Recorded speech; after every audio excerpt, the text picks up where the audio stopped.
Hello বন্ধুরা, আজকে আমি তোমাদের সাথে শেয়ার করতে যাচ্ছি আমার একজন আপনজন, আমার মেজমা বাৎসরিক কর্মের অনুষ্ঠানটা। দেখো, মৃত্যু চিরন্তন, তারপরও সেটা মেনে নিতে আমাদের অনেক কষ্ট হয়। আমার মেজমার একটা মাত্র ছেলে, সেই এই কাজটা করছে।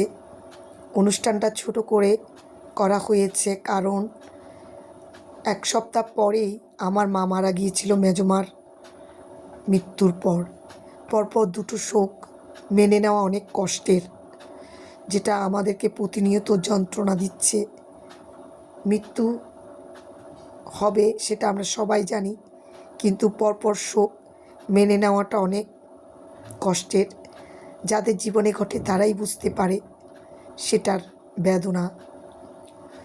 তারপরও মেনে নিয়ে আমাদের সব কিছু করতে হয়, বেঁচে থাকতে হয়, আর আত্মার সন্তুষ্টির জন্য যা করণীয় তা করতে হয়।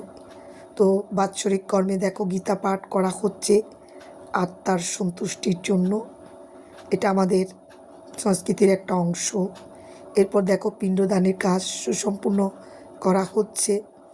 আমার ছোট ভাই সমাপ্তি করলো।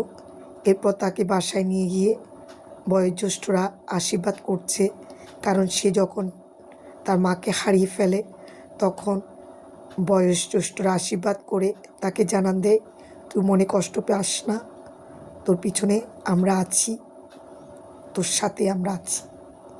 এটা আসলে ওকে স্মরণ করানোর জন্য এই আশীর্বাদটা করা হয়, আমরা সবাই করেছি। আর কান্নাকাটির পর উদাসীনতা আমাকে ছেয়ে গেল।